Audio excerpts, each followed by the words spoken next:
You know that feeling. Your English is, well, pretty darn good. You can read, understand movies.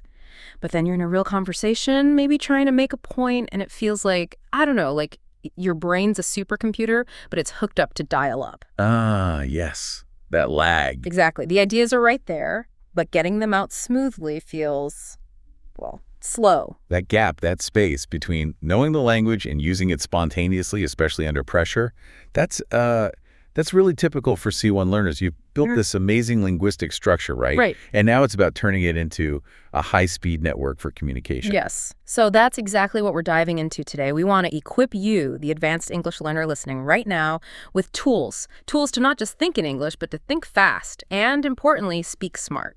Think of this as our deep dive into, well, turbocharging your communication skills. Exactly. And we're not revisiting basic grammar here. This is all about unlocking the fluency, the impact, the effectiveness that's honestly already within your grasp. We'll be looking at really concrete strategies, ways to kind of dismantle that mental bottleneck, and access all that English knowledge you have, but like instantly. And it's not just abstract ideas. We've dug into some really insightful material for this. A guide that looks at, well, the cognitive side, the brain stuff, practical techniques you can start using, like tomorrow, and also the mindset piece, which is huge. It really is. Plus, we've got some great stories from other C1 learners around the world who've, faced these exact same hurdles. So let's maybe pinpoint where you are. You're at this C1 crossroads. You got a strong command, definitely. But there's this dawning realization that truly owning the language means more than just knowing lots of words.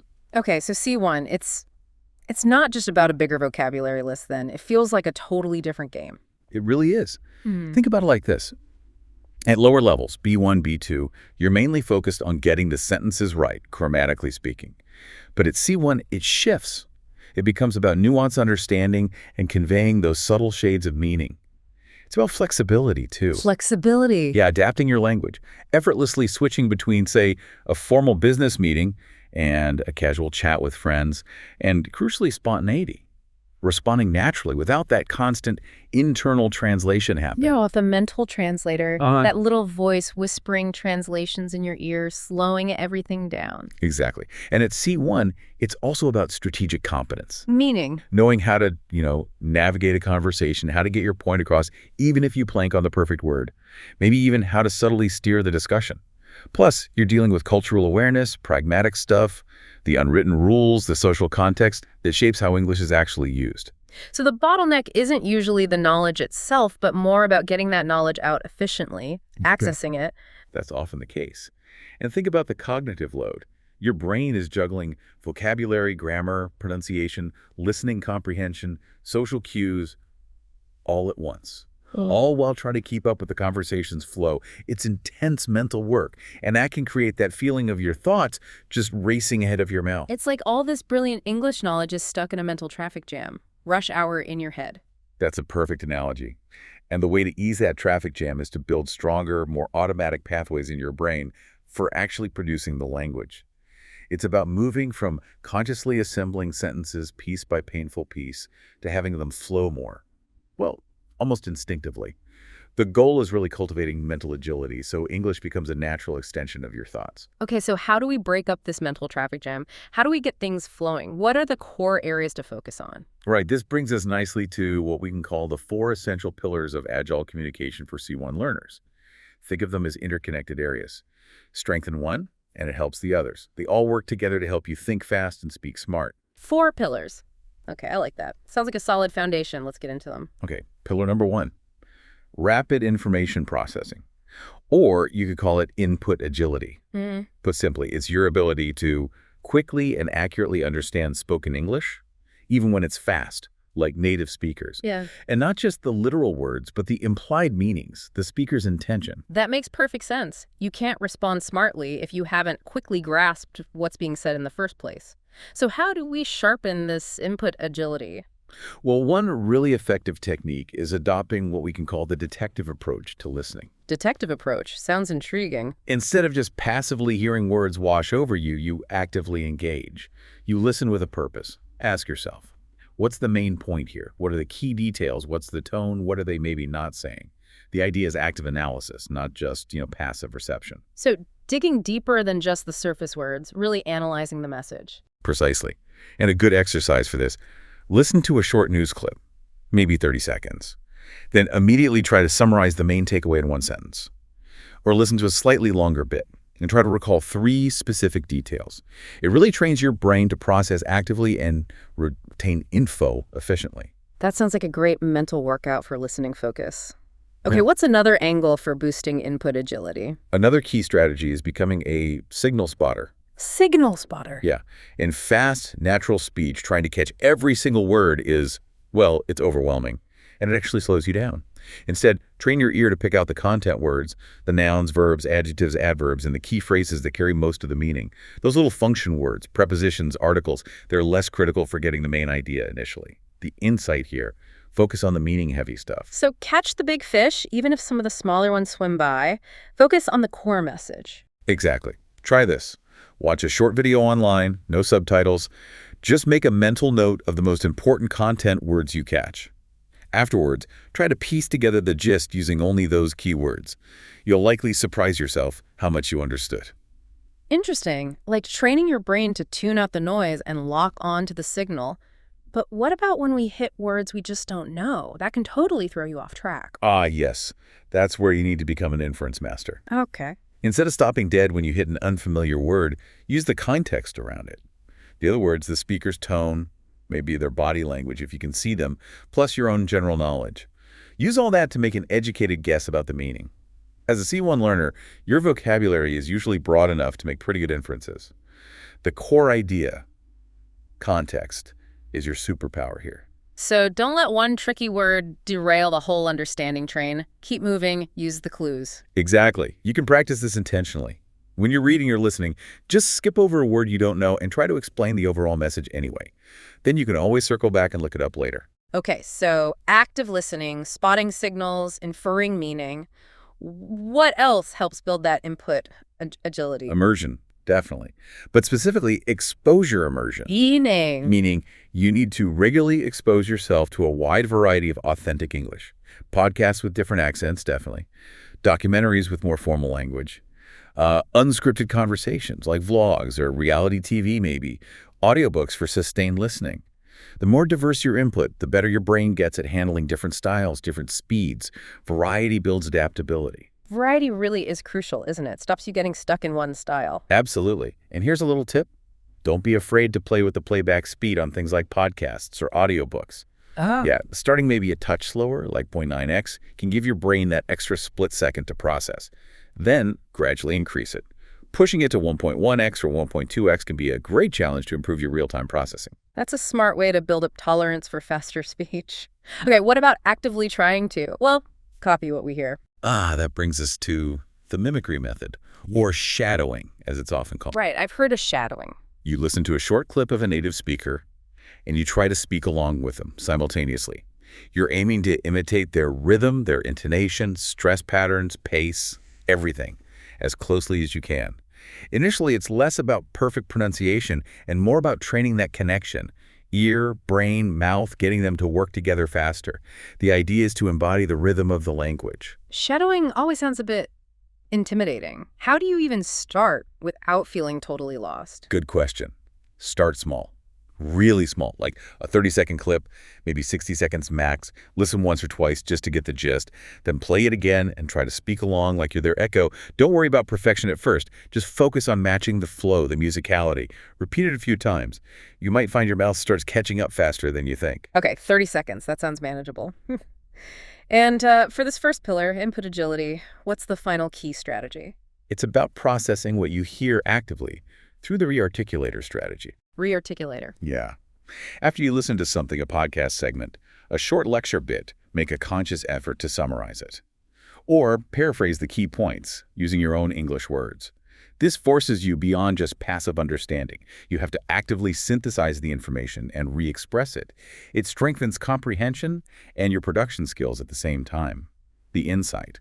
Processing leads to deeper learning. So turning listening from passive reception into active engagement. Exactly. Try it with a short TED Talk clip. After the speaker makes a key point, pause the video, Summarize what they just said in your own words, maybe 2 or 3 sentences. It's a fantastic way to solidify understanding and practice speaking simultaneously. Okay, wow, that's a really powerful set of strategies just for boosting input agility. So once we're getting better at understanding faster, how do we tackle pillar number 2, getting the words out faster? Efficient language retrieval. Right.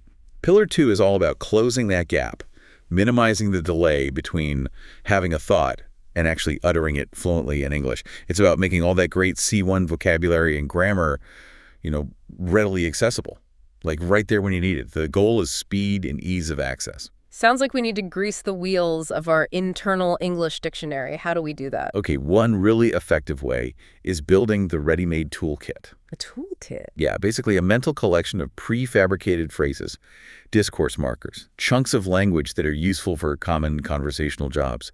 Think of them as linguistic shortcuts. They help you express frequent ideas smoothly, and they also buy you a precious second or two of thinking time. The key, have these shortcuts ready to go. Can you give some examples? What kind of tools are we talking about? Sure, like for agreeing or disagreeing politely. That's a really valid point. Or, I see what you mean, but. Or, actually, I tend to see it a bit differently. For asking someone to clarify. Sorry, could you elaborate on that a little? Or, so just to make sure I'm following, are you saying expressing uncertainty? Honestly, that's not something I've thought much about. Or, I'm not entirely sure, but, transitioning. Okay, building on that point. Or moving on slightly, interjecting. Excuse me, could I just jump in here? Or if I could just add something quickly. Okay, so it's like having these little phrases on autopilot, so we don't have to build them from scratch every single time in the heat of the moment. Exactly. Your task here is to maybe make a personal list. Pick 10, maybe 15 phrases you think would be useful for your typical conversations. Then consciously practice using them until they feel natural, automatic. That makes a lot of sense practically. Okay, what's another way to speed up retrieval? Another powerful approach is becoming the word networker. Word networker. Instead of learning words just in isolation, focus on learning them in chunks. Common phrases, collocations, words that naturally hang out together and within related groups of meaning. Your brain retrieves these connected chunks much faster than individual words. The insight here is that words operate in networks, not in isolation. So instead of just memorizing make and decision separately, learn make a decision as one unit. Precisely. Or heavy rain, not just heavy in rain, or take responsibility. When you learn a new C1 word, make it a habit. Check a good collocation dictionary. See what verbs, nouns, adjectives it likes to hang out with. Make flashcards with the collocations, not just the single word. This builds those vital connections in your mental dictionary. That sounds like a much smarter way to build vocabulary for actual use, not just recognition. Okay, what about organizing our thoughts before we even start speaking? Right, that's where being the thought organizer comes in handy. Practice using things like mind maps or simple brainstorming, but do it directly in English. Do this before a discussion, maybe before a meeting or presentation. It pre-activates relevant words and grammar in your mind. It primes the pump for English output. The idea is to prepare your mental landscape. So even for spontaneous chats, a quick mental brainstorm in English could help. Definitely. Try this exercise regularly. Pick a random topic, anything. The future of remote work. Set a timer, just 2 minutes. Quickly jot down related English words, phrases, ideas. Don't censor, don't worry about perfection. Just getting those ideas flowing in English beforehand can significantly boost your fluency when you actually start talking about it. Like warming up the English engine before you hit the road. Good one. What about when we inevitably get stuck? Can't find that perfect word mid-sentence. That's when you need the linguistic backup plan. This means getting really good at using synonyms and, crucially, paraphrasing. If the exact word you want just isn't coming, have a strategy ready. Use a similar word you can access or explain the concept using simpler language you do have readily available. It shows flexibility, keeps the conversation moving. The key is having alternative routes to get your meaning across. So if the word ubiquitous escapes you, you could say it's everywhere or very common. Exactly. Practice this. Do word substitution drills. Take a sentence, maybe from something you read. Consciously try to replace key words with synonyms or rephrase entire chunks using different structures or simpler vocabulary. It builds that agility, that ability to express the same idea in multiple ways. Okay, having backup options is crucial. What about simulating the pressure of real-time conversation to speed things up? That's the heart of the pressure cooker method. You need to deliberately practice in situations with time limits. This directly mimics the constraints and the the stress of real conversations, the core insight. Practice under simulated pressure to perform better under real pressure. Okay, give us some examples. What do these pressure cooker exercises look like? Well, you could try the 1-minute talk. Pick a random topic, again, anything. Talk about it for exactly 1 minute. No major pauses, no big repetitions if you can help it. Record yourself. See how you did. Or do mini debate drills with a language partner. Set strict time limits for each argument. Or rapid-fire questions. Someone asks you a series of questions and you have to give short, immediate answers. Oh, that sounds intense, but I can see how it would force you to think faster. And for output fluency, what's the last technique? It's becoming your own self-coach. You need to regularly record yourself speaking English. Record myself. I know, it can feel awkward, but it's incredibly valuable. Record a practice chat, a summary of an article, even just thinking aloud in English. Then, and this is the important part, listen back critically. Pinpoint specific moments. Where did you hesitate? What words did you struggle for? Any grammar slips, pronunciation issues? This self-awareness is fundamental for targeting your improvement efforts. Your recordings are gold mines of feedback. It's probably uncomfortable, yeah, but I get it. That objective feedback is hard to get otherwise. It can be. But try to listen with a growth mindset, right? Don't just judge yourself harshly. Look for specific, concrete things. Okay, I hesitated before using that past perfect, or I mispronounced colleague again. Make a note of just 2 or 3 things to focus on next time. That makes it manageable. Okay, brilliant. There's some really practical ways to get faster at both understanding and speaking.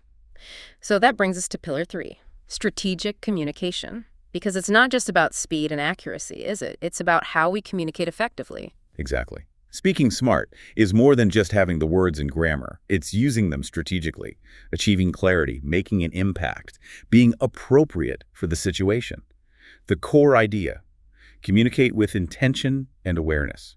So how can we be more strategic in our English communication? Well, one really fundamental principle, especially when thinking fast, is to prioritize clarity over complexity. Really? Even at C1, shouldn't we be showing off our complex sentences? It's tempting. You can use complex language. But in spontaneous speech, clarity often trumps complexity. If a simpler sentence and more common words get your message across clearly and quickly, that's usually the better choice. Don't sacrifice understanding just to use a fancy word or a convoluted structure that might actually confuse things or make you hesitate. Simplicity can be incredibly powerful.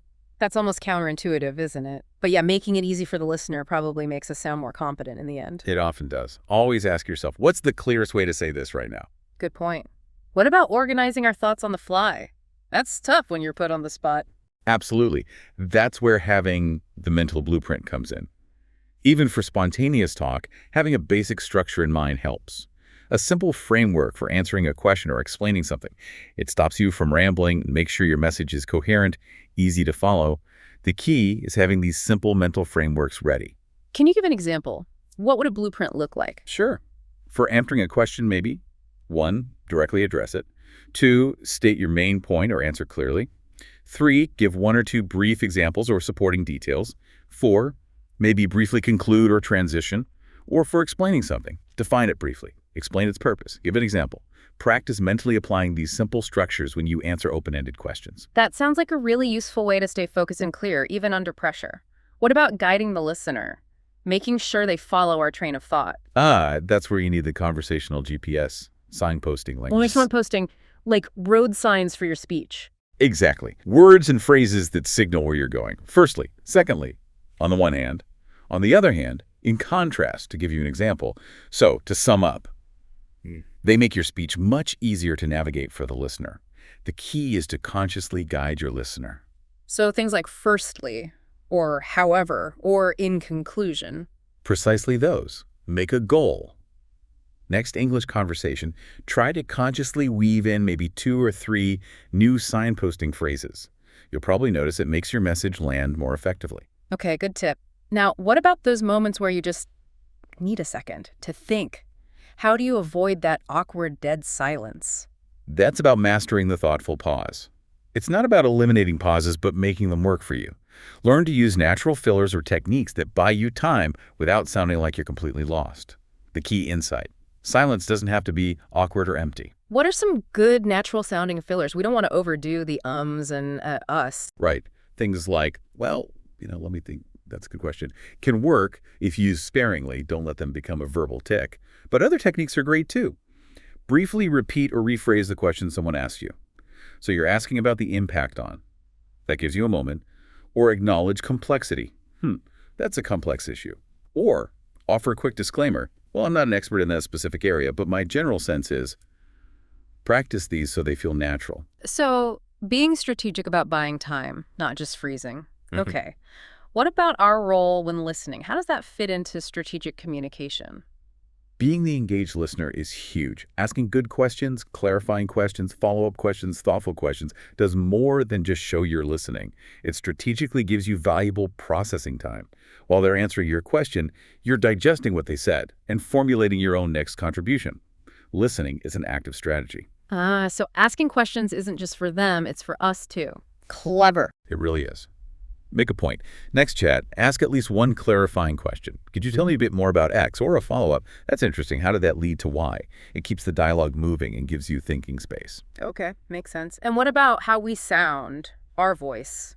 Does that play a strategic role? Absolutely. Becoming the expressive speaker is key. Consciously varying your tone, your intonation, your pace, it makes a massive difference. Monotone speech, even if grammatically perfect, is just unengaging. It makes it harder for people to grasp your meaning, your emphasis, your enthusiasm. Use your voice. Emphasize key words. Let your tone convey emotion. Signal your intent. Pay attention to how native speakers use stress and rhythm. Maybe record yourself reading something, then listen to a native speaker read it, and try to mimic their musicality. Your voice carries so much meaning. So using our voice as another communication tool, not just delivering words. Right. And lastly, for strategy, it's being the culturally savvy communicator. Language and culture are deeply intertwined, right? What's considered polite, direct, funny, appropriate, it varies hugely. As a C1 learner, developing awareness of these cultural and pragmatic nuances is really important for communicating effectively across different contexts. Culture shapes communication. Like knowing how direct or indirect to be, or how humor works differently? Exactly. Observe native speakers in different situations. How do they apologize, offer advice, disagree, pay attention, read about cross-cultural communication. It's about understanding those subtle social rules. Okay, fantastic. So strategic communication.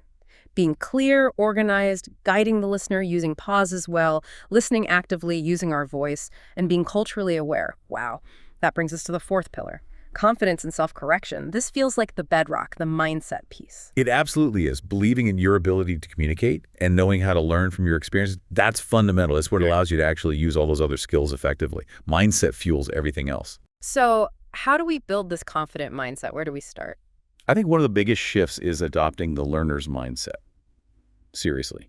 See mistakes not as failures, but as feedback, as opportunities to learn. Remember, even native speakers mess up.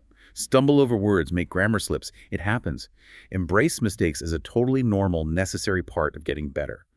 The key insight: mistakes are data, not disasters. I'm not failing, I'm learning.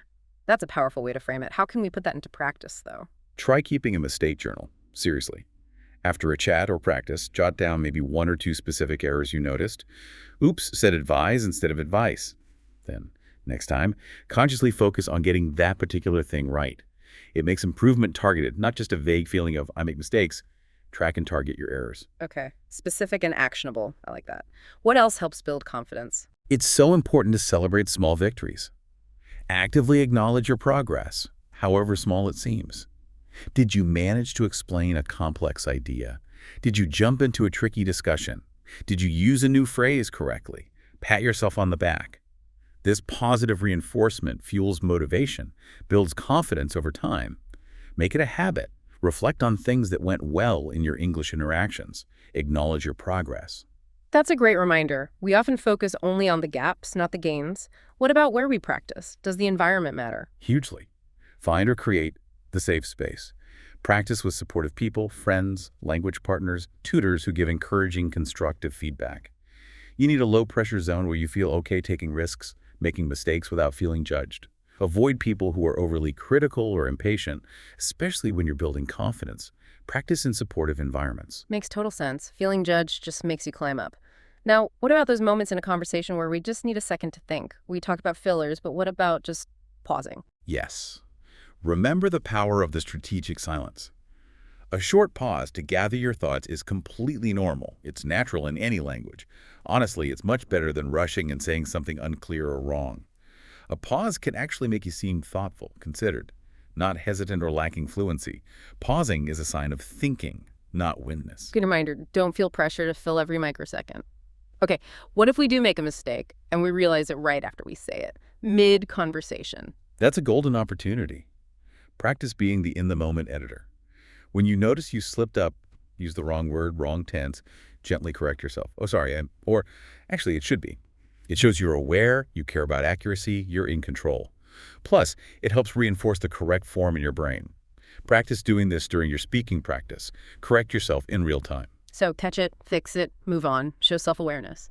Okay, and what about pushing ourselves a bit, getting out of the comfort zone? Yes, that's about stepping into the performance arena. Once you feel a bit more solid, deliberately seek out slightly higher stakes situations. Maybe a job interview in English, giving a small presentation, participating more actively in meetings, joining a debate club, even trying public speaking. Prepare, yes, but focus on key messages and flexible structures, not memorizing scripts. Anticipate questions. These experiences, though maybe nerve-wracking, are absolutely crucial for building real fluency and lasting confidence. Challenge yourself to grow. Like stretching a muscle, you have to push it a bit to make it stronger. And finally, for this pillar of confidence, what's the ultimate test? Perhaps the ultimate test of understanding. Teaching someone else. Teaching. Yeah, explaining an English grammar point or vocabulary or pronunciation to someone less advanced. It forces you to clarify your own understanding, to articulate complex ideas simply. If you can teach it effectively, you probably understand it pretty deeply yourself. Teaching reinforces learning. That's a really interesting point. Solidifies your own knowledge. Okay, wow. So we've got these 4 pillars: input agility, output fluency, strategic communication, and confident self-correction. Now, you mentioned some inspiring stories earlier from C1 learners who put these ideas into action. Let's hear those. Absolutely. These real-world examples really bring the strategies to life. First, Dr. Elena Petrova from Russia. Brilliant academic, strong C1, but struggled in fast-paced academic debates. Her winning strategies: 1, strategic pre-computation. She'd anticipate potential topics, prep concise arguments, and key vocabulary beforehand. 2, actively summarizing her opponent's points in her head to ensure she understood fully before responding. And 3, she joined a debate club specifically for that pressure practice. Her big takeaway for others: focus on making that connection between thought and word as seamless as possible. Minimal fiction. Preparation and active listening under pressure. Great takeaways. Who's next? Then there's Hiroshi Tanaka from Japan. Talented engineer, but his perfectionism was really hindering his fluency.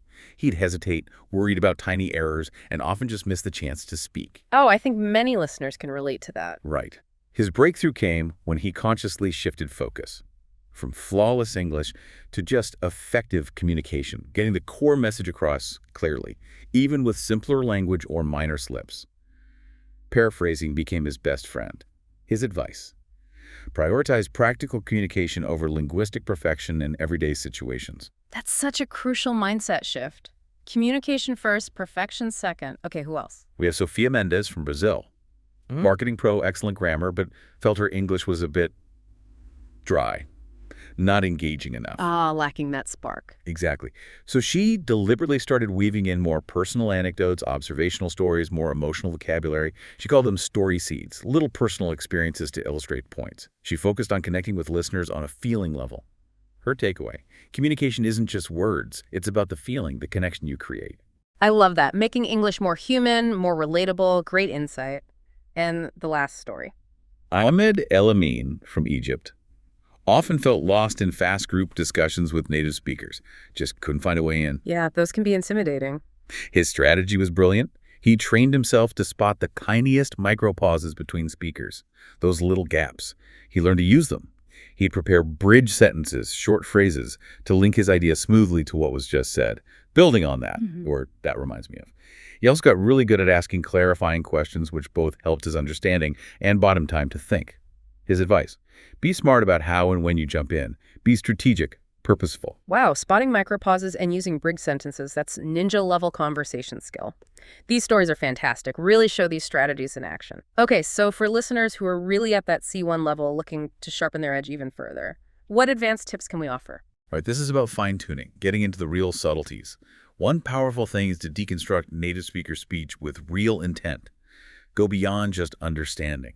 Analyze how they talk, sentence structures, filler words, pause management, transitions, especially rhythm, stress, intonation. How do those create meaning? Try transcribing short clips and actually marking these features. Become a linguistic analyst of everyday speech. So really dissecting how fluent speakers actually sound and structure things. Exactly. And building on that, Yeah. imitate and shadow with more nuance. Go beyond just words. Try to mimic the overall delivery of speakers you admire. Practice with short speeches, focusing on rhythm, intonation, emphasis, even those subtle pauses. Mimic the whole package. Taking shadowing up a notch. Okay.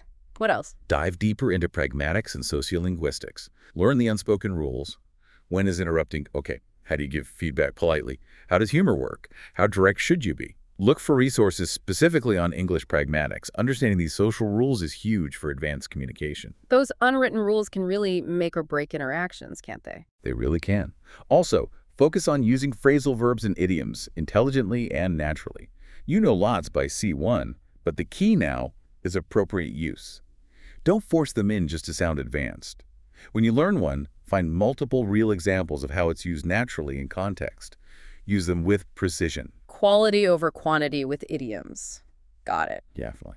And don't underestimate practicing public speaking, even just to yourself in the mirror. It forces you to organize thoughts, project confidence, speak clearly under pressure, all skills that transfer directly to conversations. Try impromptu mini speeches on random topics.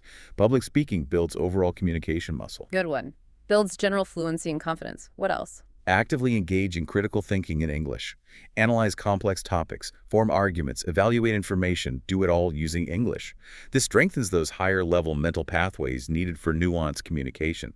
Read opinion pieces, then formulate your own reasoned responses in English. Think critically in the language. Using English for complex thought, not just basic chat. Exactly. Keep maintaining your lexical notebook, but organize it smartly by theme, by collocation, by usage pattern, not just random lists. Review it actively. Try to use things. And finally, embrace storytelling. Learn to tell short, compelling stories in English. They illustrate points, build rapport, make you memorable. Storytelling enhances connection. Those are fantastic, really targeted tips for pushing beyond C1. Okay, so wrapping up this deep dive. We've covered a lot of ground on thinking fast and speaking smart for advanced learners. We really have. And the key thing to remember is that it is a journey. Continuous improvement. It's about actively turning all that impressive English knowledge you already have into dynamic, fluent, effective communication in the moment. We looked at those 4 pillars: rapid information processing, efficient language retrieval, strategic communication, and that crucial foundation of confidence and self-correction. And hopefully everyone listening, you now have a whole toolkit of actionable strategies you can start applying to your own journey. Remember, it's not about perfection. It's about embracing the process, accepting the occasional stumble, and focusing on consistent progress. Absolutely. And ultimately, in our interconnected world, being able to communicate clearly, thoughtfully, impactfully, in English, it's an incredibly powerful asset. So we really encourage you, trust the knowledge you've worked so hard to gain, use these strategies, speak not just faster, but smarter, and with real impact. Your voice, your ideas, they're needed.